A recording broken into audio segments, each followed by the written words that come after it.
Ahorita vamos a hablar de cosas importantes y una de esas es que Luisa González lo habló públicamente, lo expresó a través de sus redes sociales y dijo: voy a estar en Guayaquil, estoy aquí, estoy poniendo la cara ante la persecución que trata de hacerme este gobierno. Luisa, coméntanos un poco qué es lo que ha pasado. Las tensiones están bastante fuertes porque estamos en un proceso electoral de seccionales.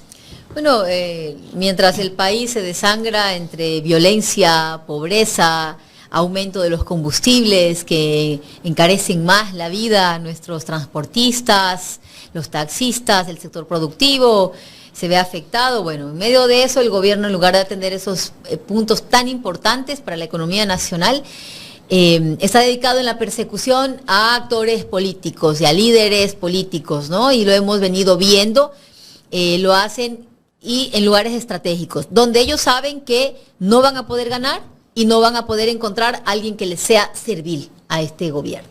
Entre esos, ustedes han visto el alcalde Aquiles Álvarez, todos sabían que nadie le iba a poder ganar la alcaldía de Guayaquil.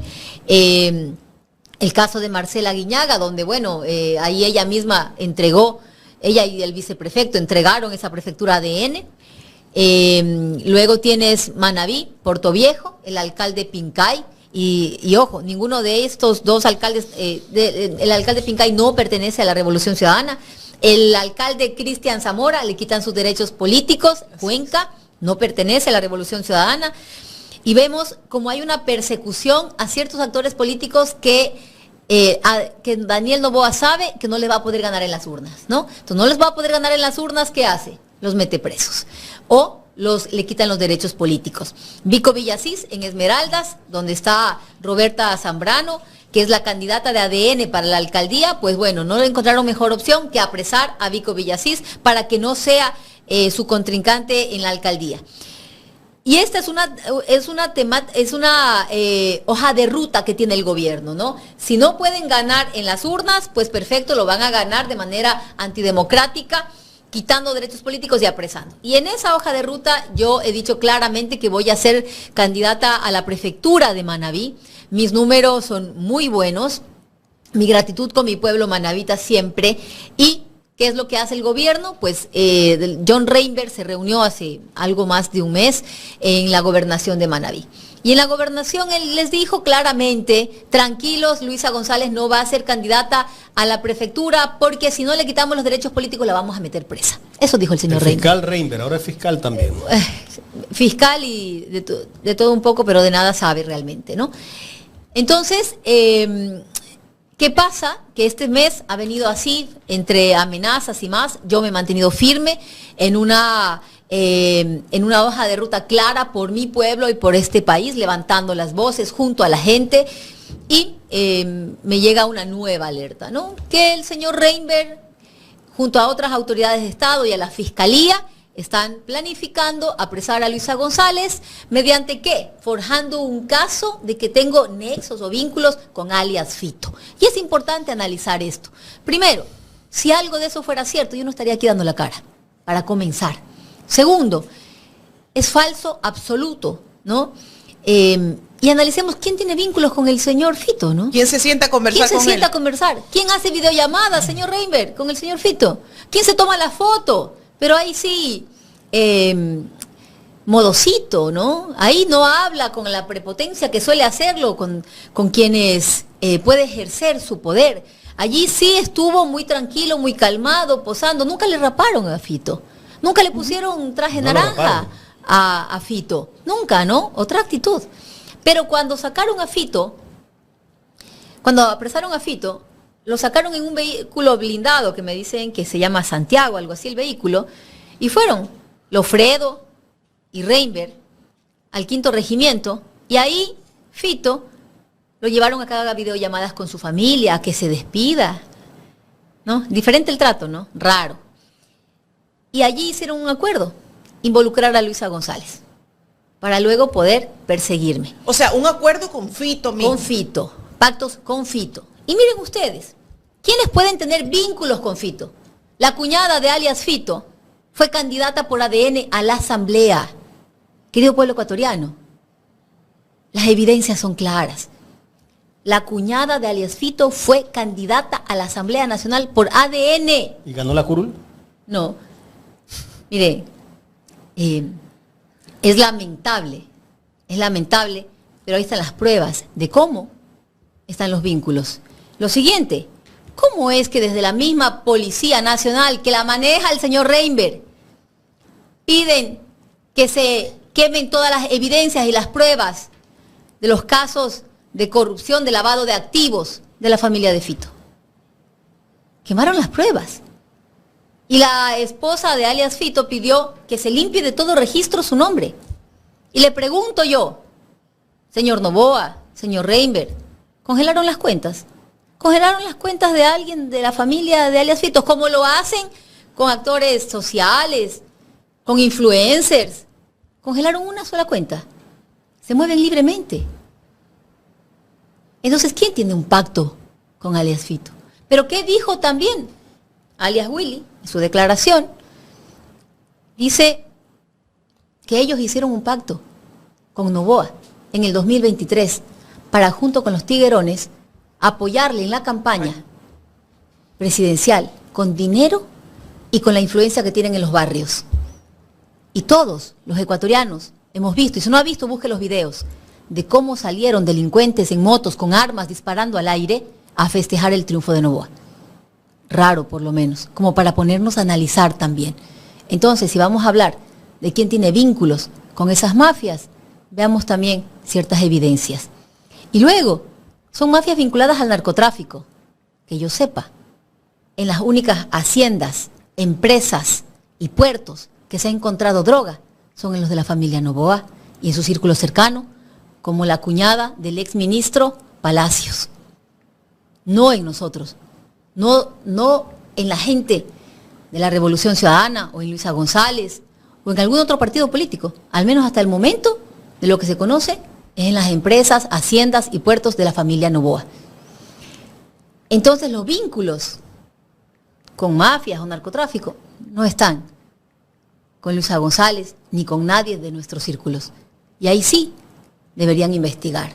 Porque además, ¿cómo es posible, ¿no?, que si se encuentra cargamentos de droga en los contenedores, en las haciendas, en los puertos de la familia Noboa, cómo es posible que el presidente no salga a exigir que se dé con los responsables y que paguen y vayan presos, sino que más bien se da por cerrados los casos, sin investigación alguna, y no hay ningún responsable preso?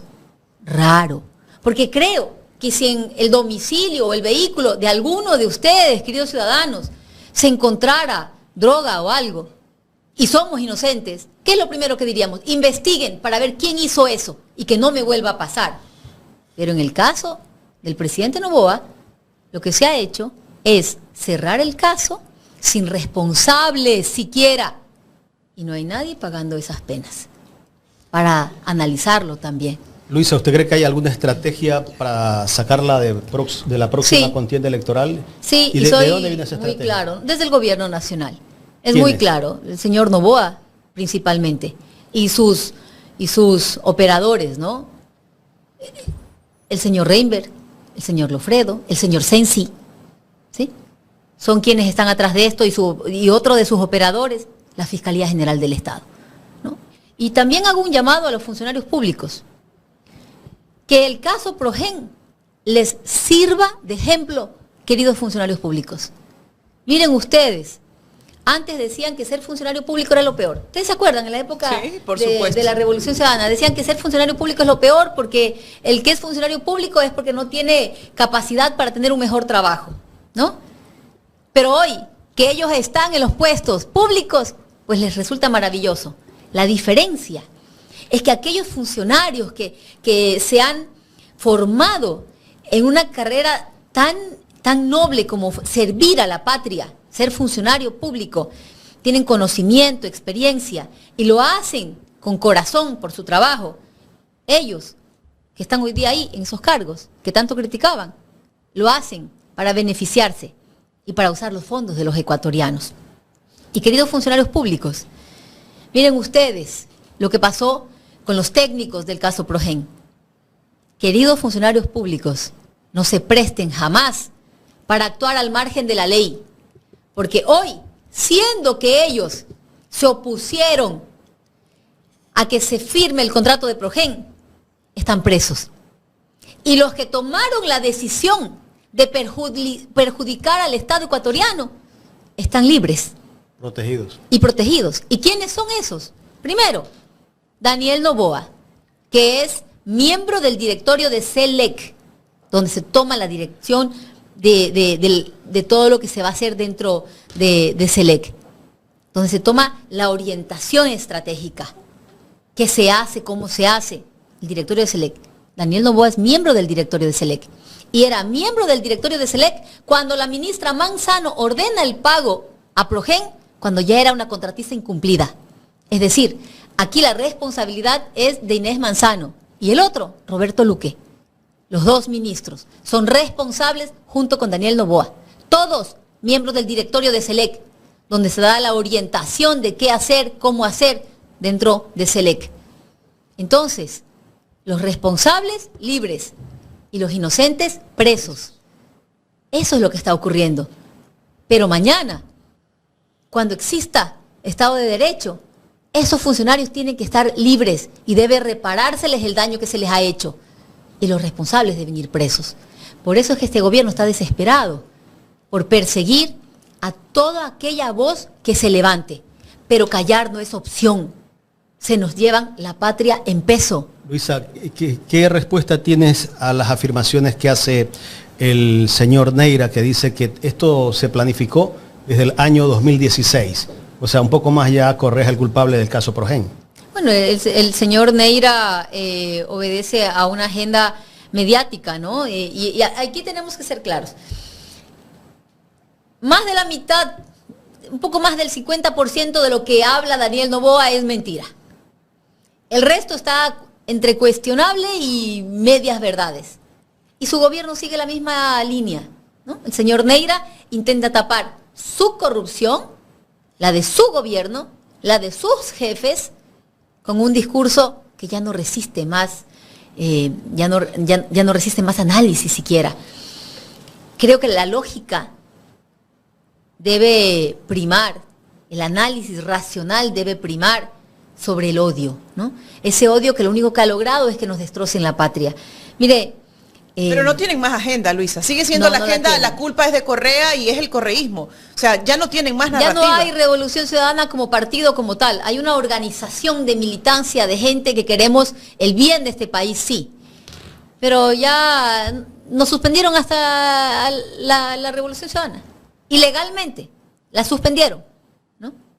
Así es como quieren gobernar el país, persiguiendo. Silencian todas las voces que se empiezan a levantar.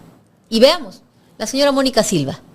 La señora Mónica Silva, ni de Revolución Ciudadana, ni ecuatoriana, ciudadana polaca, que denunciaba la corrupción, y que ella lo dijo, y está en las redes aún esos contenidos, en donde ella investiga estas redes de corrupción y termina llegando a Noboa Trading, donde se vincula directamente a Daniel Noboa, a círculos del gobierno, de autoridades, y ella misma dice que llevó esta información a la Embajada de Estados Unidos y a la DEA.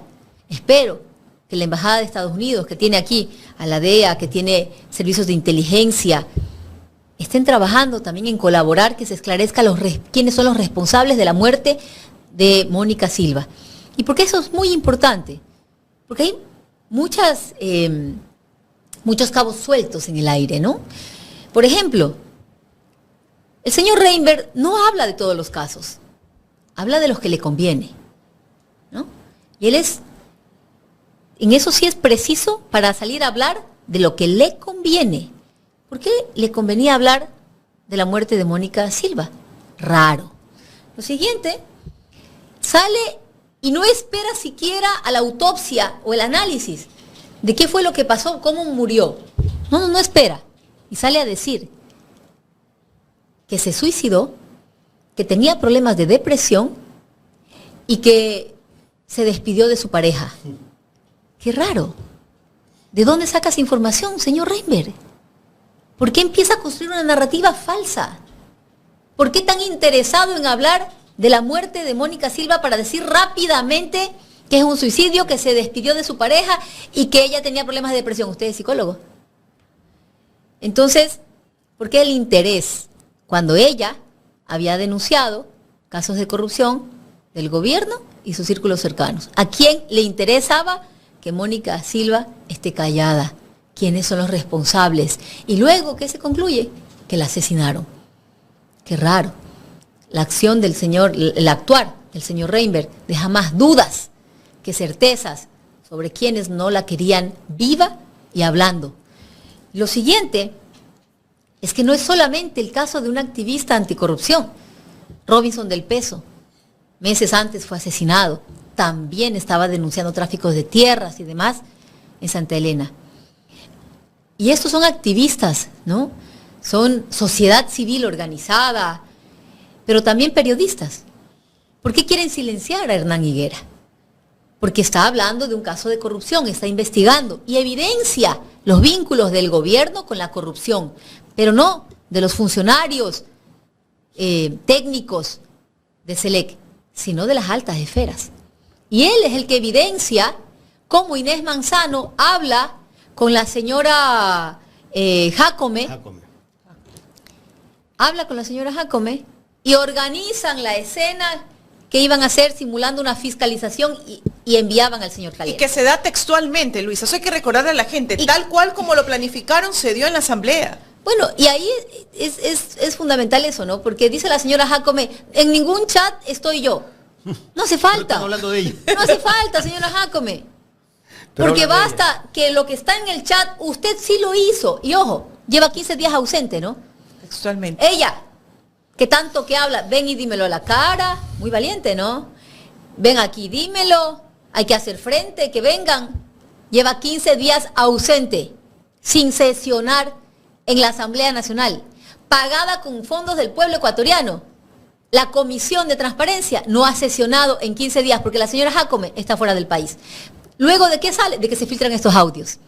La primera en salir corriendo es la que dice que compren buenas pijamas. La primera en salir corriendo es la que dice, vengan y den la cara. Venga a dar la cara. Pero no, apenas se descubrió su participación en la corrupción de Progen, tapando la fiscalización desde la Asamblea Nacional, lo que hace es irse corriendo.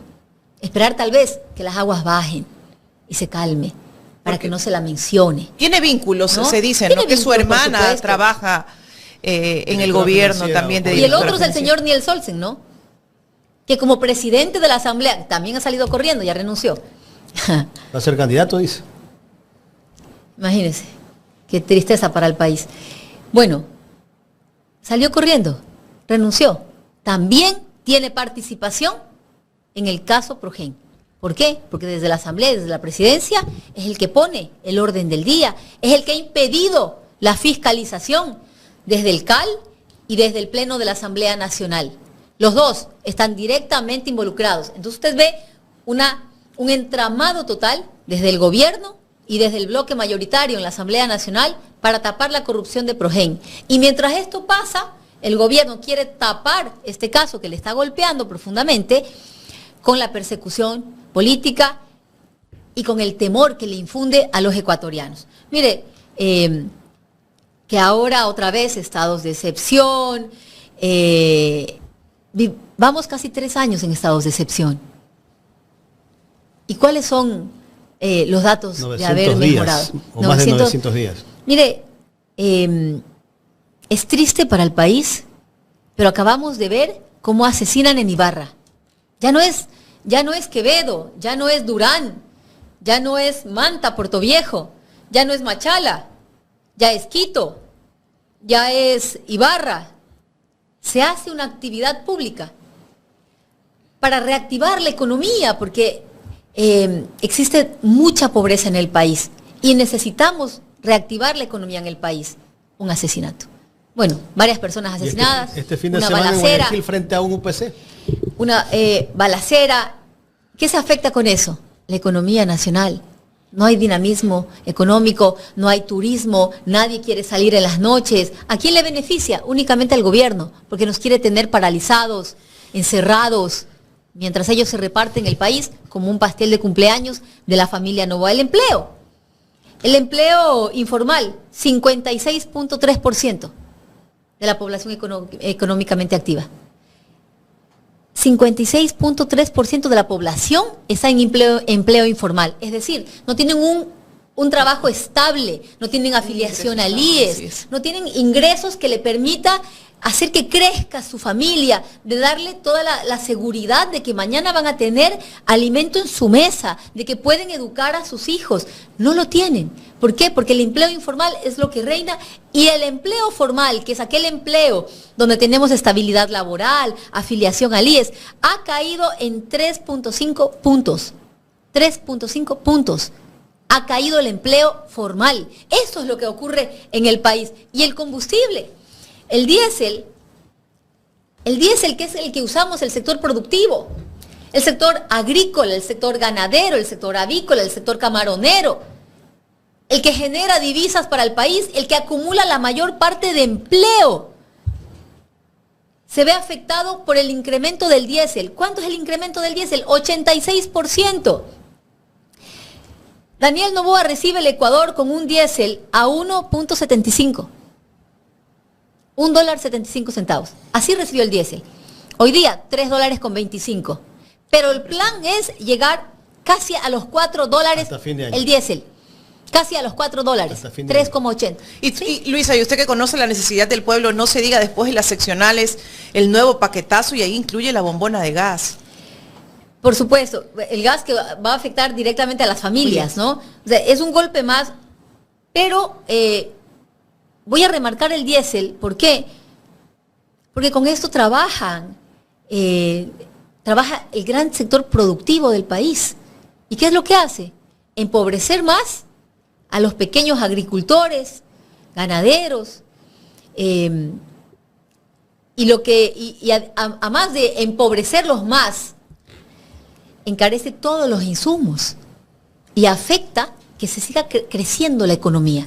La economía se va a seguir contrayendo. Luego la gasolina extra y Ecopaís y extra. 3.31 y... Tiene un incremento del 38%. Pero ¿quién usa mayoritariamente este combustible? Los señores taxistas, las familias de los trabajadores, la familia trabajadora. El tendero que va al mercado. Ellos son los que se ven más afectados. Un taxi usaba por día, llenaba su tanque de combustible en $36. $36 por día. Hoy día lo llena con $50. Sí. $14 más de incremento. ¿Pero qué significan esos $14 más de incremento diario? Su utilidad. Menos pan para su casa, más hambre. Y luego todo lo que él compre es más caro, ¿no? Entonces va a comprar comida, es más cara. Se ha reducido su ingreso y se ha encarecido todo lo que él tiene que comprar. Sin contar que hay gente, ¿no?, que alquila vehículos y que tiene que pagar la guardia de esos vehículos. Imagínense, entonces, ¿qué le va a quedar a él como ganancia? Nada. Los tractocamiones, Luisa, que son los que transportan la carga y demás, llenaban antes al año $1.400. Ahora son $2.600. Luisa, recordarle también a la gente que el presidente dijo en campaña que incluso iba a bajar el combustible. Es que, y ese es uno de los puntos fundamentales, ¿no? Ofreció bajar el precio de los combustibles, ofreció repotenciar la refinería y que allí se iba a procesar nuestro crudo, y lo que vemos es que no le dan siquiera mantenimiento. Y la reflexión, queridos ecuatorianos, Daniel Noboa dijo en la campaña del 2023, en el debate presidencial, que cuando no hay corrupción el dinero alcanza, y cada día lo confirmamos más. ¿Cómo es que antes alcanzó para hacer carreteras, hospitales, escuelas, centros de salud, dar becas, y hoy ni siquiera alcanza para dar mantenimiento? Y cuando hablo de mantenimiento voy a irme al tema de los hospitales y centros de salud. ¿Saben ustedes quién hace la guardia, cierra la puerta, pone candado? Los mismos médicos. No hay seguridad, no hay limpieza, no hay servicio de alimentación. Hasta la limpieza están haciendo. Sí, señor Noboa. Cuando no hay corrupción, el dinero alcanza. Hoy no alcanza. La respuesta es simple y lógica.